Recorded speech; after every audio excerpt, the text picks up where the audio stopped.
Hello বন্ধুরা, আজকে আমরা নতুন একটা রান্না শুরু করতে যাচ্ছি। চাপা চাপা শুটকির ভুনা। তো শুরুতে আমরা তেল দিয়ে দিচ্ছি, সাথে পরিমাণ মতো আমরা তেল দিব, যতটুকু দরকার আমাদের। তেল গরম হওয়া পর্যন্ত অপেক্ষা করি আমরা।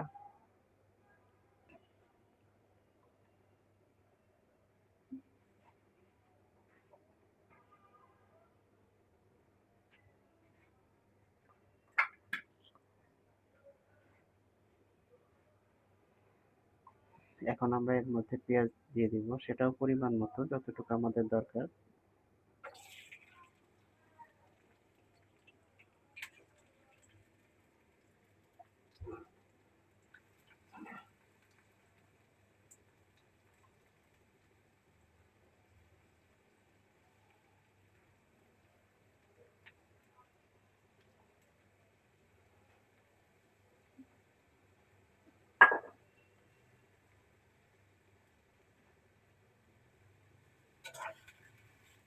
চাপা শুটকির ভুনা করতে গেলে মনে করে খেয়াল রাখতে হবে, যত ভুনা করা যাবে তত ভালো হবে। আমরা পেঁয়াজটাকে ভালোভাবে একটু ভেজে নিই, যতটা সম্ভব আমরা এটাকে ভাজতে থাকি।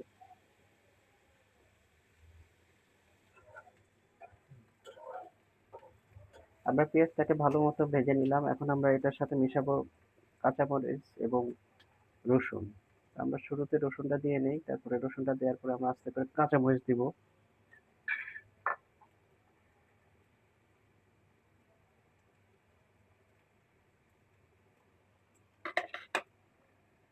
কাঁচামরিচ আমরা খেয়াল রাখবো যে যেরকম ঝাল পছন্দ করে, কেউ যদি বেশি ঝাল পছন্দ করে তো বেশি কাঁচামরিচ দেবো, আর কেউ কম চাইলে কম দিতে পারে। কিন্তু আমরা সুন্দর করে এগুলো মিশাবো ধীরে ধীরে।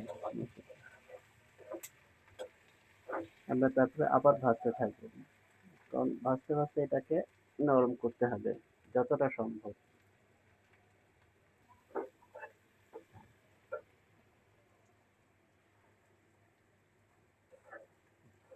আমরা পেঁয়াজ রসুন কাঁচামরিচ ভালো করে ভেজে নিলাম। ভেজে নেওয়ার পরে এখন আমরা কিছুটা লবণও মিশানো হয়েছে। এখন আমরা মশলা দিব। মশলার মধ্যে হলুদ দিব আমরা পরিমাণ মতো, যে যার মতো যতটুকু ভালো লাগে, কম হলে কম দিবেন বা বেশি দিয়ে। কাঁচা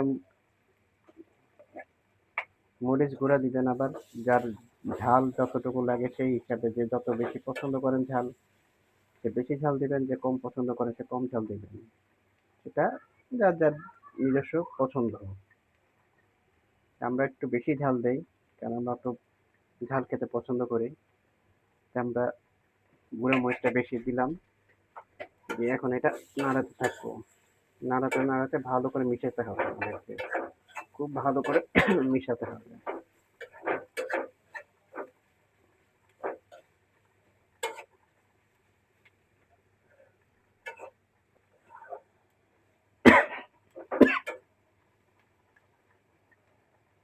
আমরা ভাজতে ভাজতে ভাজার এক পর্যায়ে কিছুটা পানি মিশাবো।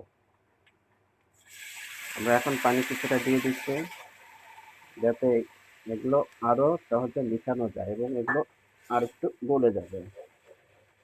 এটাকে নাড়াতে হবে যাতে নিচে না ধরে পুড়ে না যায়। আমাদেরকে ভালো করে খেয়াল রাখতে হবে যাতে এটা সুন্দরভাবে মিশতে থাকে। ভালো করে নাড়তে নাড়তে সুন্দর একটা রং এসেছে। এখন সব সুন্দর করে মিশে গেছে। এখন আমরা আস্তে আস্তে শুটকি দিব, চাপা শুটকি, যেটা নিয়ে আমাদের আজকে রান্না।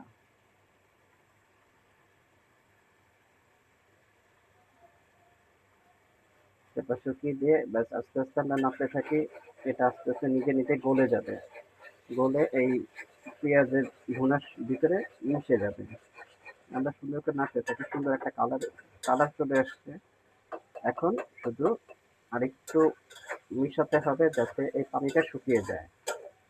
পানিটা না শুকালে হবে না, খেতে ভালো লাগবে না। যতটা শুকাবে তত স্বাদ আসবে।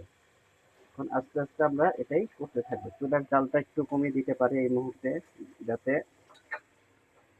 তলা পুড়ে না যায়। আমাদের রান্না প্রায় শেষ। এখন খুব সুন্দর একটা ঘন ভাব চলে আসছে, সুন্দর কালার চলে আসছে, সুন্দর তেলটা মশলার উপর উঠে উঠে আসছে।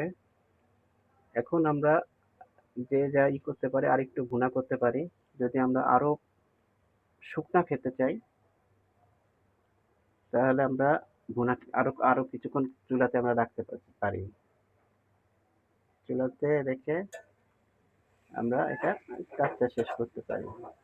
তো যাই হোক, আমরা আর সহ্য করতে পারছি না, সুন্দর একটা গন্ধ বের হয়েছে। এখন গরম ভাতের সাথে চাপা শুটকির ভুনা ভাবতেই এখন জিভে জল চলে আসছে।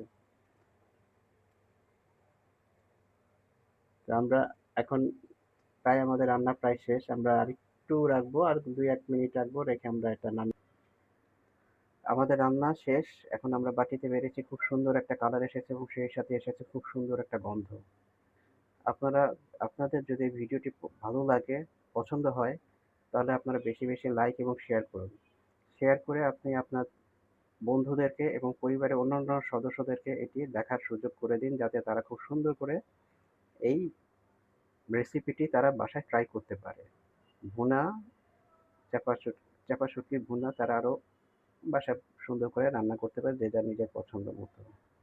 আজকে এই পর্যন্ত। আগামী দিন আবার দেখা হবে।